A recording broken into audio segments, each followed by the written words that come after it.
Are you ready for the ultimate bikepacking weekend adventure? Join us for an unforgettable self-supported bikepacking trip through Southwest Virginia.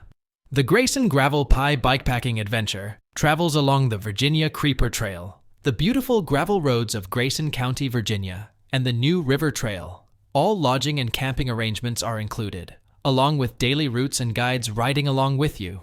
This self-supported adventure offers resupply opportunities every 20 miles for your food and water needs. Find out more at graveltraveldirt.com.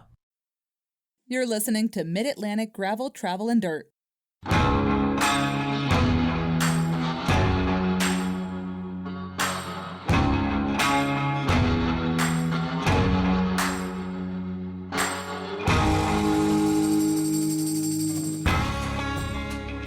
Hi, everybody. I'm Brian. And I'm Joey.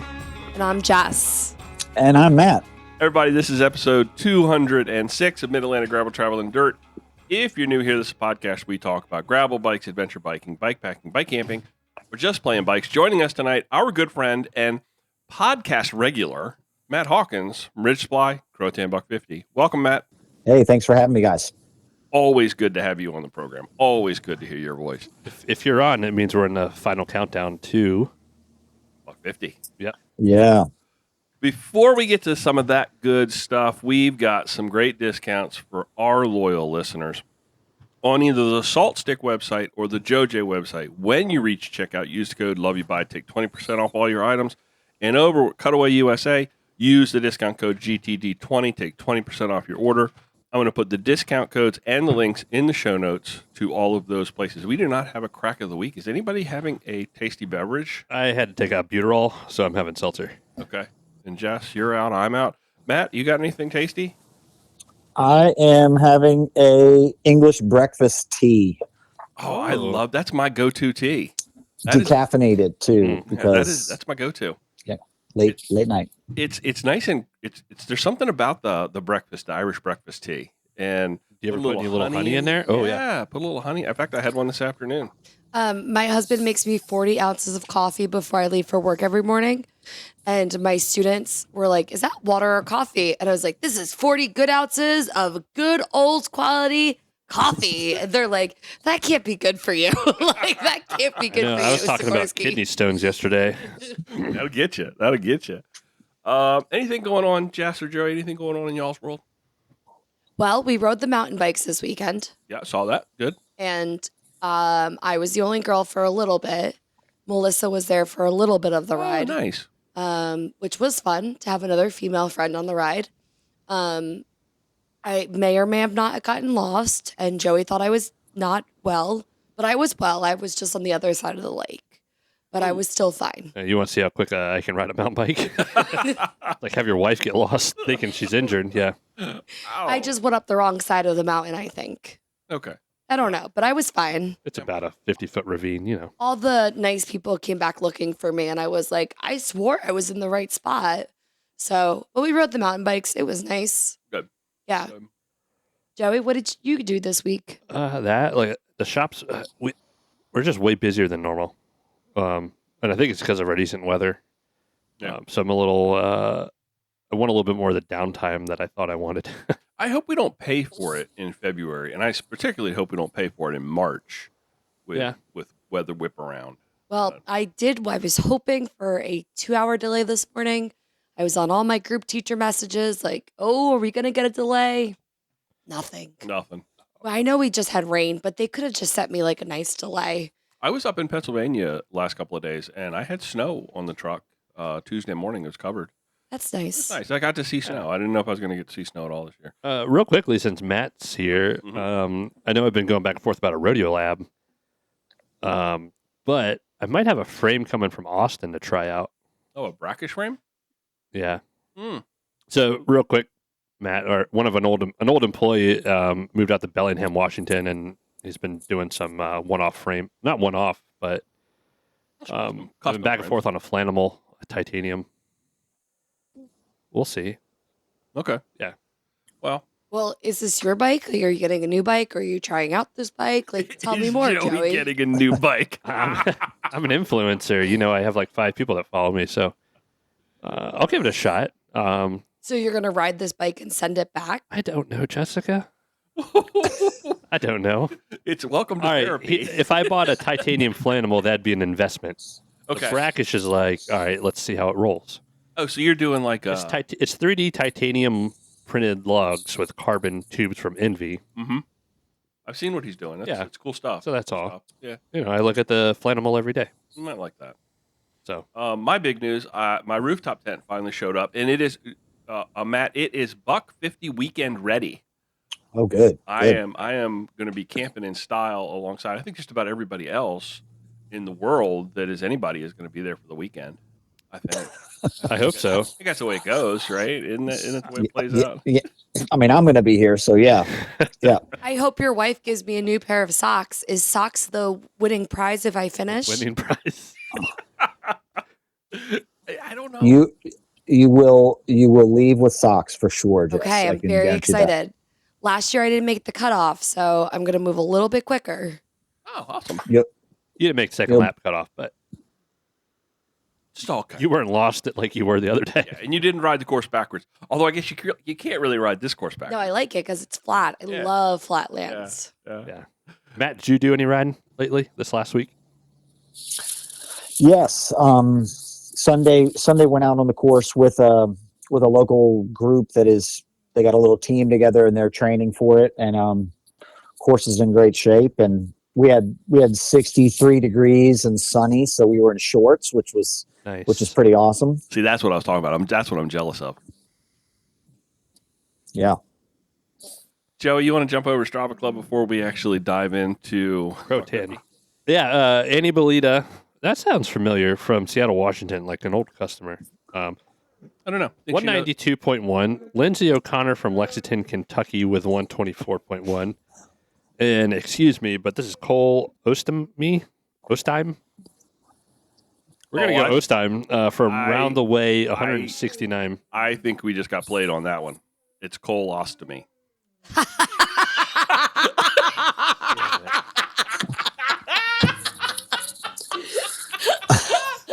Wow. Oh, wow. I didn't do that. I did not do that. I did do the round the way because there's like, no, it's a private thing, but Cole, okay, yeah, we got punked. Okay, All right, that's fine. well, that's fine. Let's go past That was that one. almost like the kid that Good job, put Cole. the picture of the BALLS under my desk today, and I said, "What a beautiful drawing!" All right, so you only did 108 miles for the top 100 out of the 891 people in the club. Yeah, we're up a little bit. That's nice. Yeah, Strava.com//gravel travel dirt. Excellent. Thank you, Joey. Yep. Sorry about that. Should have picked that up. That little punkaroo. Honestly, you didn't pick I didn't pick it up until I was watching you try to figure out how to read it. So that's funny. That made my night. Okay, let's dive into Buck 50. Matt, tell us what's Yes. new. What's new this year? What's different? I'm professional, so I've actually written something down this time instead of me. Nice. It's one of us. Ramble. Yeah. And I will say that I think there are a lot of people that are coming to this race that have never been here before. There's over 300 of the people have never done the race. That's like a third, isn't it? Yeah. Wow. At least. And so I think what I'd like to do is to give a quick rundown, if you've never been, Perfect. of what to expect, and then say what's new. Perfect. Because if you've never been here, if you've heard about this race, I will say that it is flat, and everyone that hears that kind of thinks, oh yeah, I know what that's like. If you've never ridden here, you've never ridden anything like this. And the reason is it's always flat. There are no hills, there are no descents, and you have to pedal nonstop the entire time. So if you're doing the 50, the Buck or the Buck 50, there's literally no time when you can really rest the whole time that you are pedaling. If you are interested in knowing, like, everyone's first question is like, what tire to ride? Yeah. Anything bigger than a 35 is fine here. The tread doesn't really matter. A lot of us ride a slick tire down here. You can ride a race tread or a low profile tread. And I will say that flats, punctures are not really a concern. Sure that there'll be flats, but there's not a lot of things in the road that would cause punctures. We try to design the course around the logistics of doing a race that keep it simple. Unlike, say, going to Kansas and doing a race in the middle of nowhere, providing your own support, the logistics involved. What we did was, we made it simple. So you can show up here with 2 water bottles and maybe a little bit of emergency food in your pocket, and you can do this event. Nice. We have an out and back format. Please know that there is no other option. We always will have an out and back format. It is just the way that the terrain is laid out and the roads are laid out. And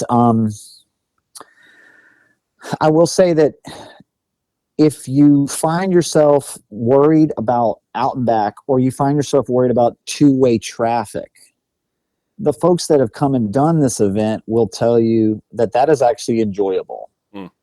True. You get a sense of camaraderie and a little boost of stoke every time you see somebody else heading the other way.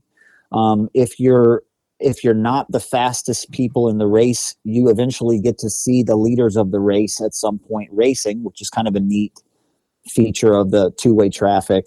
And ultimately it keeps it a little bit safer, a little bit fun. The roads are really wide. There's a lot of visibility. You're never going to pop around a corner and run into some other people coming the other way. That's not part of the deal. So don't worry about that.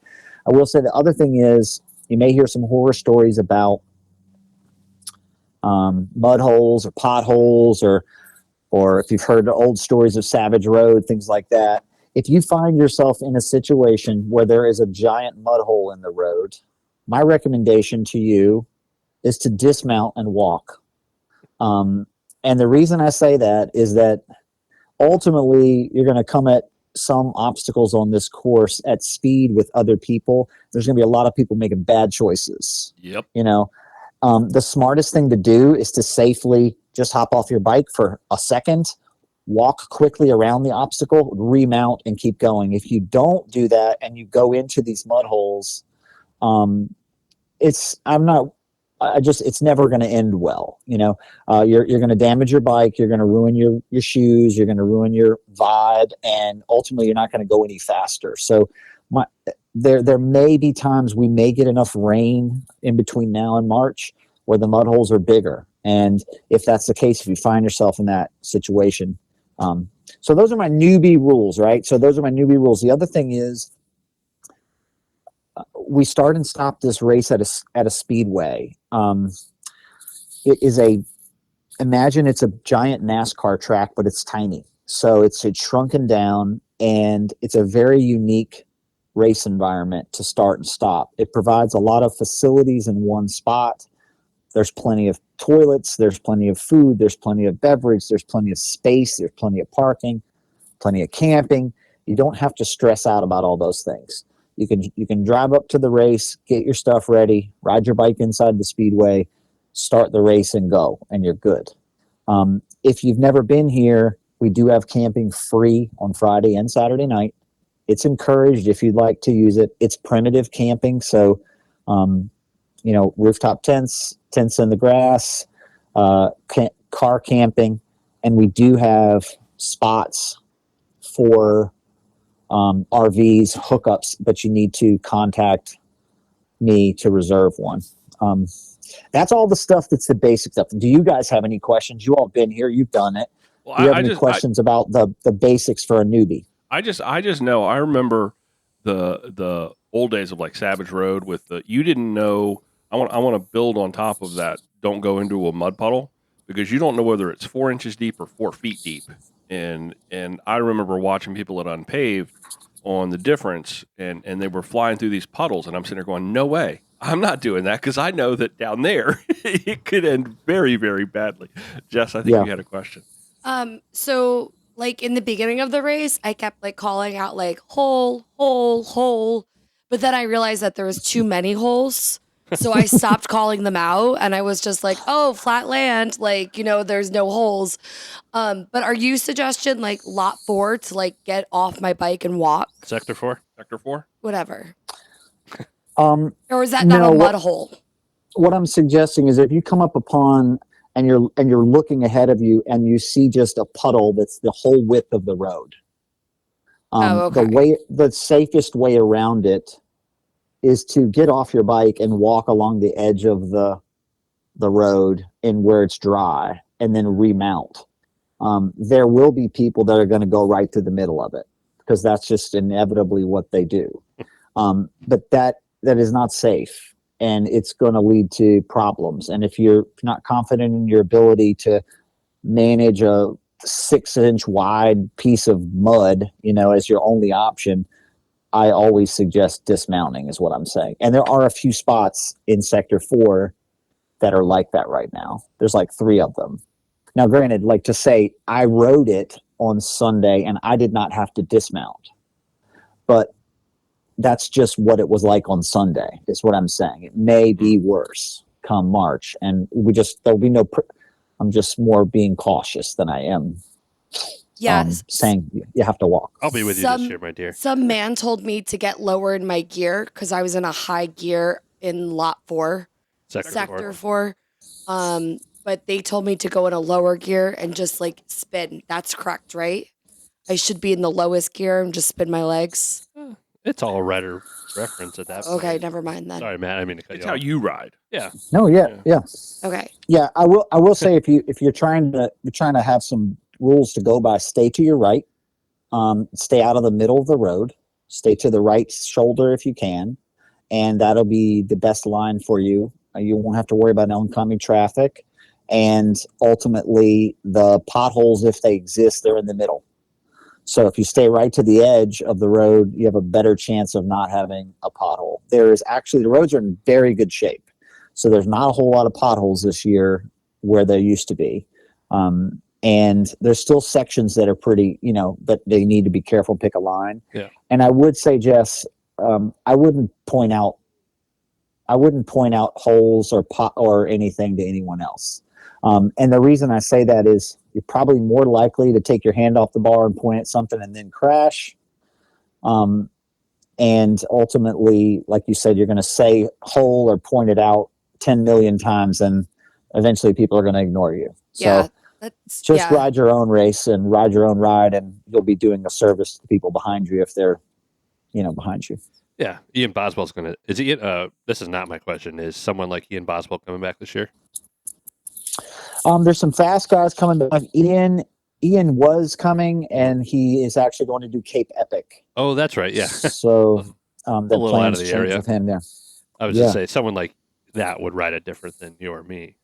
Yes. So we'll do it at our own pace. I think a lot of the questions I got on Instagram today were all people asking for like their first time. And I think you've done a good job so far of like what to expect. They were all, I got people that are asking me what to expect, what tires. I got a buttload of those today. We went over tires. I think you have a general idea of what to expect. This year you're going with staggered start, you said? Yes. Yeah. So there's a bunch of things. Nice segue, Joey. We'll talk about what's new for 2023 here on my list.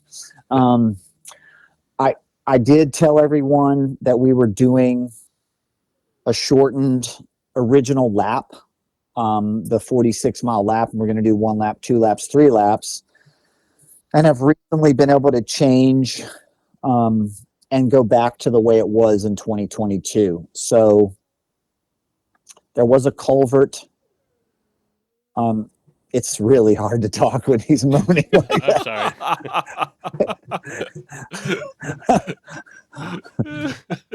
Well, actually, that wasn't the dog. That was Joey. Yeah. No, I remember that. So at the end of Black Swamp Road, where the turnaround was, there was like it was a dip in the road. So there's a culvert there that is basically failed, and it's collapsing. And a couple months ago, we knew that, and we also know that it probably won't be replaced till early April. And so we planned on not being able to go past it. Mm-hmm. But now here we are 5 weeks out, and it looks like it's going to be usable. So, Nice. and so what we're doing is going back to the 50 is one lap, goes out to the aid station and back. The buck goes out and does a loop to the duck pond. It's about a 60-mile lap. And then they come back on the second lap and do the 46 miles. So that's 106 miles for the buck. Nice. And then the Buck 50 does a 75-mile big lap, and they do it twice. This is going to greatly increase the spacing on the road, which is good. And we're going to do staggered starts this year, which we've never done. And that's going to greatly improve the experience, I think, for everyone. And it's going to do a couple things. One, doing separate starts, what that means is like the Buck 50 will start at 8 o'clock. The Buck will start at, say, 9, maybe 9:30. We're trying to figure that out. And then the 50 will start at 11. And what will happen is the 50 will start to finish first around maybe 1:30. Mm-hmm. And then the Buck and the Buck 50 winners will be like 3:30, 3 o'clock, somewhere in there. And so from about 1:30 till about 5, almost everybody is going to finish. You know, there'll be people nice. out. There'll be people outlying that. You know, there's people that might finish at 7 o'clock, but there'll be very few and far between. The majority of folks will finish in the same time. So we'll have podiums and food, and the post-race atmosphere will be much more condensed. Instead of it being staggered kind of all day long. I didn't think there was a big issue with it last year, but I can see how bringing people in together, closer together, is going to just increase the vibe. It's just going to make it that much better. Yeah, and you're starting a race with 250 people to 300 instead of 800 is a lot of people to start at one time. Right. And what ends up happening is you end up having a 10-minute dragged out, parade just to get out of the speedway when, it just causes some chaos. So we're hopeful. This was actually Ian's idea when he was here last year. And I think it's important that we try to implement it and see how it goes. The big difference is we're going to start the race on the back pit lane instead of the front one. And so the race will be live as far as if you're coming back from the Buck 50 or the Buck and you're coming around the track, you still do it like you normally do, but we're going to start on the back side in the back pit lane and go out the gate that's underneath of that red overpass, the main drive-in gate. Okay, gotcha. So that's how we'll kind of start the neutral rollouts. The other big change is packet pickup is going to be on Friday at the Speedway, and we're going back to an in-person packet pickup. This year we worked really hard on the swag and the what we used to call the Stoke box, and we've got a really cool group of things that I'm really proud of that we've gotten. So what we can do is on Friday from 12 to 7, if you come down, you're going to be able to basically show up, check out the Speedway, no pressure, check in, get your number, get your swag, shop if you want. We'll have a lot of extra items there that are for sale that are new and unique. And then the big difference is that Moonshiners is going to be open this year. If anybody's been here since the beginning, we used to eat in Moonshiners, and Moonshiners is the bar restaurant that's right in the middle of the track. So we're going to have them actually open for food and beverage on Friday and Saturday. So on Saturday, if you want a beer, it's going to be in Moonshiners instead of served by somebody with a keg or whatever like that. Mm-hmm. It is those beers are not included, but they're going to be cheap. They're going to be $4 a pop, and the plan is to embrace the NASCAR vibe of what it is we do. Cool. There's something fun and interesting about having a bike race in a NASCAR venue, and so we're going for that theme, the sort of checkered flag theme this year. I don't know if I'm supposed to know this. No one here Okay. knows it, but I talked to Philip last week because we're working on a bunch of jerseys, Uh-huh. and it sounds like there's going to be something really cool there. Okay. Yeah, I don't mind giving some teasers. I mean, everybody signed up. It's not like we're gonna get people. I don't know if it was a surprise, but he was telling me about it. I was like, that's pretty freaking cool. When you talk about incorporating that. Philip and I put our heads together, and he used his design wizardry and is producing 3 vintage kit jerseys that are NASCAR inspired. Yeah. So there's going to be a Dale Earnhardt style, a Jeff Gordon style, and a Richard Petty jersey. So they'll be available for sale. Is that water? I didn't realize I was picking all that up. Yeah. Sorry, Matt. Oh my God. Does the dog have a microphone? Sometimes I feel like he does. Unbelievable. Sometimes I feel like he does. I cannot tell you how loud it is in I want a Ricky Bobby. I want Ricky Bobby. I don't think anything's going to help except getting the dog out of here. So I hope all this stays in the audio because it's awesome. Oh yeah. I'm not that. I don't do that much work anymore. I just cut it and let it go. So we're gonna have some things. We're gonna have like a store because Press merch is going to be here. Cutaway will be here. Rich Supply will be here. Moose Packs will be here, and we're doing this year. We're bringing some items to the day that aren't free. So for folks that want to have a keepsake or we make something cool, but in the way we do it, it's all stuff that is unique and really kind of only available there. Nice. So we're looking forward to that. So I just want to make sure I got this right, and I'm trying to visualize it in my mind. We're on the back, the back straightaway, and when you go out now, is that gate that's underneath the red bridge? Is that a larger gate than the one that's over in turn 1? Yeah. Okay. Yes. That's going to help a lot, isn't it? It's because that seemed like a pinch point, and then you went out and you kind of wiggled through the parking lot, and then you had to make that right hand turn onto the road. And that's gonna really make a huge difference, isn't it? That's a great change. Just having 250 people is a huge difference. I mean, that's not a whole lot of folks to slip out onto the road. So, we're a dedicated sheriff road support at the entrance of the Croatan and at the first road turn. So they'll have that quarter mile kind of covered on both ends. Okay. And then other than that, you're pretty much off of the road, the pavement for the rest of the time. The cornfield is still live and in great shape. They did, if you saw the pictures, they did grow corn this year. So it was soybeans last year and it's corn this year. So it makes a difference. I'm gonna have him actually give me some help cutting a path and cleaning a path up because there's a lot of corn cobs and stalks that are there, and it's rough. That's a lot different than soybean. That's a much different animal to have to deal with out there in the cornfield. So it's true to its origins, though. It's the cornfield, so it's going to be a cornfield, which is awesome. Some pleasant surprises are the whole entrance road.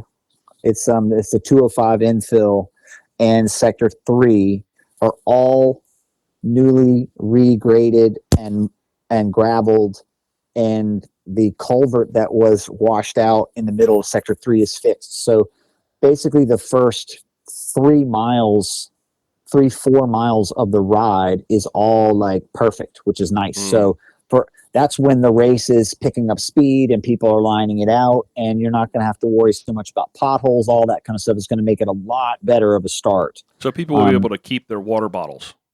There won't be your water bottles. Yeah. I noticed that I came through at the back. We started in the back last year. And by the time you got to that point, there was literally the course was just littered with water bottles. Just everywhere Yeah. you looked was water bottles. Don't you remember that, Jess? No, I think I was last, and I don't even remember that. Like, Oh, there were water bottles everywhere. Just water bottles everywhere. So that's a nice change. I like that. are you still serving the flow at the aid stations? Flow formulas. I'm not 100% sure yet. Yeah. I thought that was But code there- for something, Jess. I didn't know what you were asking. No, No. the flow riders, they were like, I remember the pros were coming into the aid station as I was just chatting with some nice woman, and they just peed on their bike, like right next to the water thing. But they were all drinking. They had the flow jerseys on, and they were drinking their flow. Loving to hear that, aren't Oh they? yeah. But they didn't need to know that they were peeing. Jess had like a totally different experience than everyone else, you know? That's pretty This normal. man just whipped it out next to next to me, and he just peed right there. I mean, Jess, have you ever you've done a marathon and stuff, right? You've done running races, right? Yeah. Like it's nothing compared to that. Yeah. Those people, they don't even Yeah. stop. They just Yeah. just keep running and The pee comes down their pants. Though. I know. There's not like I say more comes down their pants. Yeah. let's go back to Let's bike. segue. I just had someone ask a minute ago, what is the best barbecue to get in the area, like on Sunday?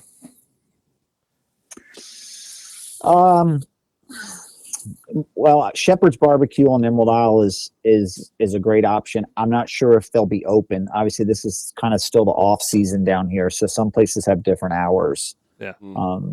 But Shepherd's Barbecue on Emerald Isle is where I would recommend. Well, I will say, me and Brian went. What did we go to? Like a fish shack? It was like a little fish taco stand near the pier. Yeah. Over on Emerald Isle. And it was on the left hand side of the highway. It was busy down there when we were there last year. Fish Hut Yep. Grill, which yeah. is very nice. That's also right there. Both of those places are close to each other. Excellent tacos. Oh yeah. Excellent fish tacos. I remember Yes. that. Joey and I went over there and sat on the pier for a while, didn't we? Yeah, and then we drove to Warsaw. Yeah. Spent the Picking night. up boats. So to go back, I want to back up just for a minute, Matt. Okay. For the new rider who has no idea what the road surfaces look like, because it's much different than Pennsylvania gravel or mountain gravel. Can you walk folks through just sort of like what the surfaces look like? Sure. So a lot of people think it's sand. I mean, there's sand big part element of it. Mm-hmm. But basically the way they build the road is they take the sand, build up the road, and then they pack it down with crushed gravel. And so unlike, it's not that big chunky gravel, it's really fine gravel, and it's mixed with the sand. And so over time, what you have is you have a very fast surface that drains very well. Like when we get rain, the next day it might be a little wet, but unlike areas where you got a lot of roots, a lot of growth, a lot of trees, or like a lot of contour to the road, ours drains just because it absorbs, because you stick a straw in the ground and you've got a well. So if you've never been here, worrying about the terrain or the surface is not the issue. It's potholes, and potholes exist because when we get a lot of water, if somebody drives a 8,000-pound vehicle over top of it, you're going to make an indention in that road, and ultimately these roads get maintained but so often, and we get a lot of water. So we never really know. Currently, there are, I would say, 60 to 70% of the roads that we use have been redone, which is amazing. It's in better shape than it's ever been, for sure. And Sector 4, which everyone talks about, last year was an anomaly. It was bulldozed twice in the week prior to the ride, and it was not packed down, and it was just very soft. And we sent 800 people in there, and it was just it was a nightmare. So this year it was basically left alone since that race. And there's been a little bit of vehicle traffic, but for the most part, it's been untouched. So our bike lines are still there, which is kind of cool. Nice. But it's much drier, much more packed. But it still has that 3 or 4 areas, because this is it's called Wolf Swamp. It has these 3 or 4 areas where the water just naturally crosses from one side of the road to the next, and it creates these larger mud holes. And there's just no telling what the surface will be like come race day. One trick that I do as a race director is prior to the race, so like the week prior, I can go out there and go to the very edge of the road, right where the ditch is, and kind of notch it with a shovel. And then it will literally drain out, 80% of the water that's in the mud hole. And that will hopefully, what that does is that gives us a little line on the edge of the road that's safe, Okay. But I don't do that in advance, because that just makes Jeeps and things like that go out there and make it worse. Right. But that's my little trick of the trade, is drain it the week of. And then, but that's the only area of the whole course. That's the only area that's like even a legit concern, is there's like 3 areas there that are big mud holes. And then the cornfield, if you've never been here to ride the cornfield is like it's a fun 1 mile section that is like kind of like a cyclocross course. It's a little bit of single track. It's a little bit of farm road. It's a little bit of literally riding right down the corn row. And you got to cross over a ditch, and you get back out to the main road and you go. It's been an area to separate the race. It's an area where watts kind of make a difference. So if you get in there and you go hard for that mile, you can break away from people that maybe are hanging on. If you were looking to shake them, and you're only from there, you're 9 miles from the finish. Yeah. So, but other than that, the rest of the course is in pretty good shape. What about, I know people talk about the washboard on Catfish Yeah. Lake Road too. That's another thing. Catfish is in good shape. It's been recently graded. It is graded. It'll probably be graded before the race again. They do it quite a bit. It's not that bad at all. I rode it on the Ruckus yesterday. Really isn't any washboard right now. And, but like I said, you never really know. The reason Catfish is so interesting is very wide. It's like a 4-lane wide gravel road. Super highway. And it's very exposed. And the thing that dries our roads out more than anything is the wind. And we get a lot of wind here, and it can go from being packed down and smooth to, if you get 3 or 4 days of good wind, it'll become sandy and dry again. So you just never really know what the conditions are going to be like. Catfish is a big, long, straight road that is also another like feature of the race for the Buck or the Buck 50, because it really is a long, long way to be stuck out there in the wind. And last year we had crazy winds. I don't expect those again. I remember. But, the washboard didn't give me any. I remember at the end, and people were talking about it, like, oh, it's so horrible, the washboard. And I was like, it didn't really impact me as much. But the wind, most assuredly, the wind was. But last year we had 30-mile-an-hour winds. We probably won't have that, But when it's that fast, I mean, there's nowhere to hide. No, you just kind of find somebody and tuck in behind them and hope they don't make you try to get out front. Yeah. It's a race, people. No, I think we hit all the good stuff tonight. I think everyone, if they have questions, should listen to this. They'll be pretty prepped. Yeah, I think so. I think so. Read the emails before. Yeah. But people don't tend to do that. I guess before we switch over to this or that's really quick, how is the new Trail Donkey treating you?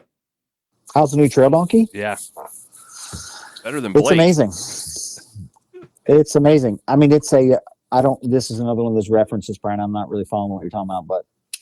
Well, Blake's just being the whiny dog.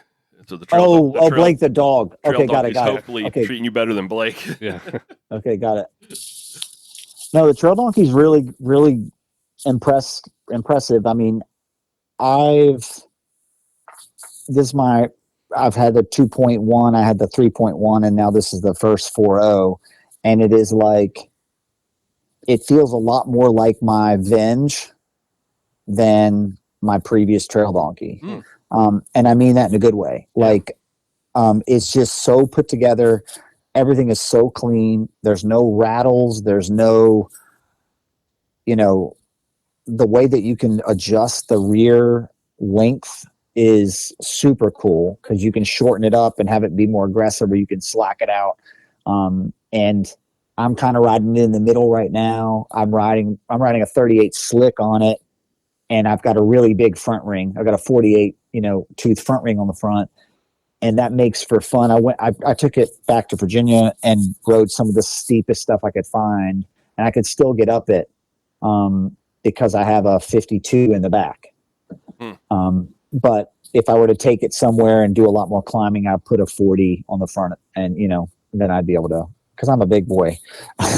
I need some gear. Started right there. But I'm very, very, very happy with it. I know that they've been, taking a lot of orders for it, and it's just a great platform. I think that people are going to be very happy with it, even if they're upgrading from a 2.1 or a 3.0. Nice. Yeah. Well, that was a great rundown for the weekend. I think so. Now is one really quick. I don't want to drag it out, but long weekend. You've got folks that are doing that, Yeah, we shortened the long weekend. Ted gave me some valuable feedback, and then he didn't sign up for it. But that's Ted. We shortened it to 2 days, and we took out the component of doing the actual mass start. So basically, what's going to happen is on Friday, they're going to leave the speedway, ride out to Flanders Beach, camp, and then on Saturday during the race, they're going to be making their way back. Right. And so in one way, that's going to be kind of cool because they're going to get to kind of mingle in with the race, but at their own pace, and then they'll be getting back similar time to the rest of the event. Yeah. That was a big weekend. That was a big long weekend last year doing that. It was fun. But it was 3 long days. Do you have any girls doing it? There are. I think there's 3 out of the 12 that are ladies, and nice. Yeah, I didn't do a great job of promoting it this year. I let people sign up in advance. Last year it was like everybody signed up for the race, and then I said, hey, if you want to do it, you should do it. But I think it's an interesting way to kind of try out bike packing and your setup and everything else without feeling like it's a race. And there's just not that many opportunities like that. So I think that's what people are using it for, Yeah, that's great. It's great. And basically going up to New Bern to that same campground and then coming sort of back that. Yeah. And I'm because of the duration and the timing, I'm really not going to be able to be very involved. And so I'm actually got a local guy here that is the perfect kind of person to do it, but he's going to kind of go and be the liaison for the local knowledge. And when somebody's like, where's the Harris Teeter at? He's going to know what's what. And so that way there's sort of somebody to keep everyone alive and straight. So moving forward, that was the best thing I think that we did last year when we did that was to incorporate the Harris Teeter. That was perfect. It really was. Yeah. It was a nice little. We were all looking at maps, and it was funny because we all rolled out together and rolled the first day sort of as a group, and then it kind of broke up coming back the second day. Everybody kind of did their own thing and went their own way, and there may have even been some shortcuts taken. I'm not sure, but it was fun. It was a fun weekend. So I think that, rolling it together with the race, that may actually be something that sort of increases its appeal. So cool to see how that goes. You guys want to do this or that? Let's do this or that. Yep. Sure. Okay. First one on the list. Matt, you're first, Jess, then me, then Joey. At their worst, Savage Road or Sector 4? Oh, Savage Road. Yeah. People don't even know. I rode it. I went down there the pre-COVID year and rode it. And I don't think I did Savage Road last year. No, I didn't. So I'm going to go with lot 4. Still called a lot. Whatever it Lot is, 4. whatever. It's sector 4. I'm No. sorry. It's I'm lot I'm 4 going to now. call so lot 4. sorry. Like, I'm sorry. At least between the 3 of us, 4 it's going to be a I lot felt 4. so bad. Jess, when we saw you at a Philly Bike Expo, oh, you remember? I know what it was. And I'm not making fun, but I just love it because this is just party person. But you remember you told me like you wanted me to come over and meet Ian? Yes, and now everybody's looking and laughing at me at this table, and I'm giving you I this think- face. Like, That, Well, got to be kidding me. that was it was awesome. so good. This That is was, what this reminds me of. This is the lot. It's lot 4 from here on out. It's got to be. lot 4. Jess, you know what that was though, and I'll chime in. You're just a genuine person. Exactly. Yeah. And Yeah. how would you know that Matt and Ian have known each other for ages? But you said, "Hey, these are two cool people that I know You that guys I should think talk." would get Totally. along." Well, So that's and just what genuine was funny Jess. about it, and what was funny about it was not that you did that, was that I was like, is she serious? Is she joking? Like, I didn't really know. And so just that's Jess. why I thought it was funny, because I'm like, she was really dead serious. Yeah. And I didn't want to be like, I already know him. So I'm going to go with, because I've ridden both. I rode Savage Road and I've ridden Sector 4. I loved the surprise factor of Sector 4 in that it was sort of like this, like out of left field. 1 week before it happened, all of a sudden it went belly up, and it was just nobody really knew what to expect. Joey, First of all, it was probably like a little. Ian's so humble. I don't know if it was like a reality check. Like, Yeah, I'm still no. thinking about it. So funny. Haven't never actually ridden either. you don't Like, I count. didn't even ride lot 4 last year. We're going. We're moving on. Oh, I gosh. feel from the olden days of getting like really pumped up, Uh-huh. like pre 2020, whatever. Uh-huh. Like a lot of people knew what Savage Road was. Like Okay. that was a name. Yeah. Yeah. So Okay, next one. Overdressed in hot weather or underdressed in cold weather? Overdressed in hot weather, because you can always take something off. You There just you certainly can't add things when you're underdressed when it's cold.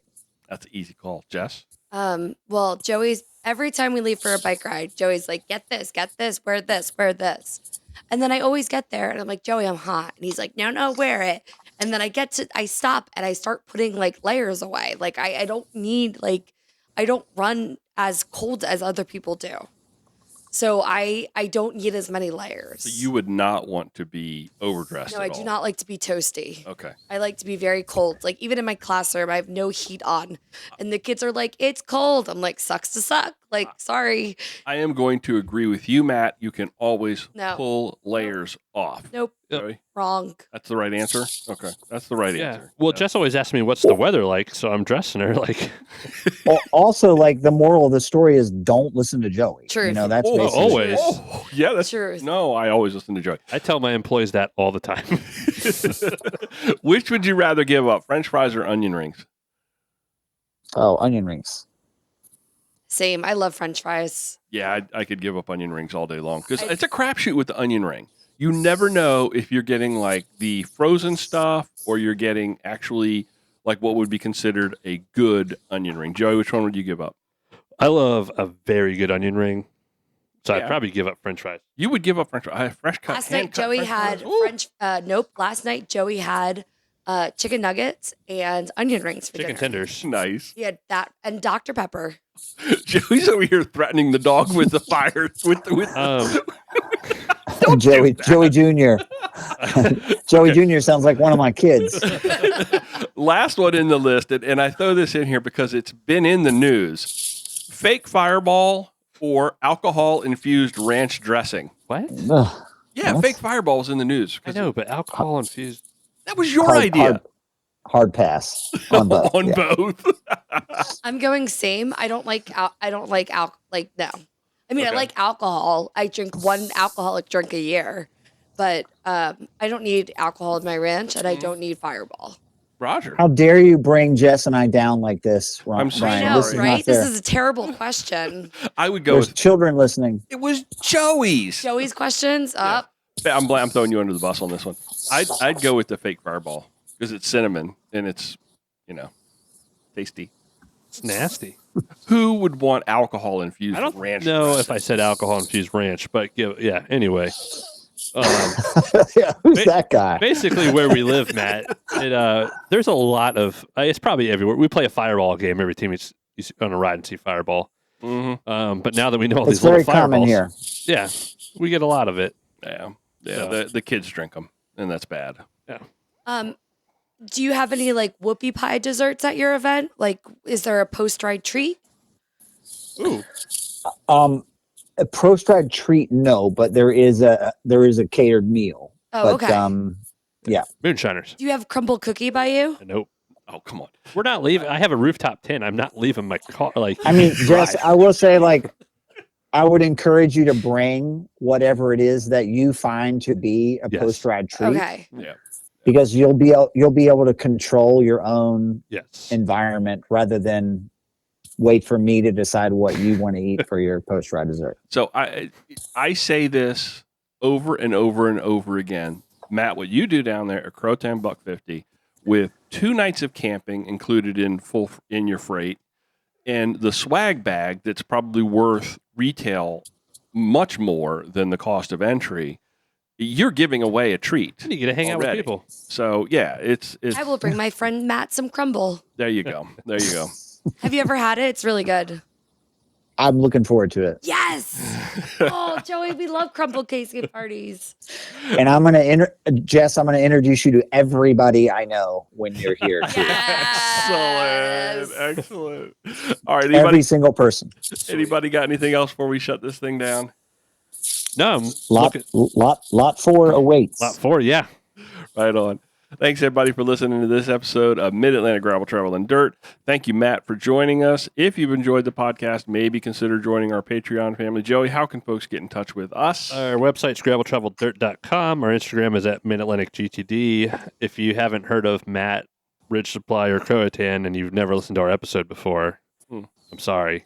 Well, you can check out Croatan Buck 50 on Instagram. Yeah, I was going to give Matt an opportunity to sorry. shout out his I assume people have heard, but like Jess didn't know about Ian Boswell and Matt, so I was teeing that up. Matt, how can people find you?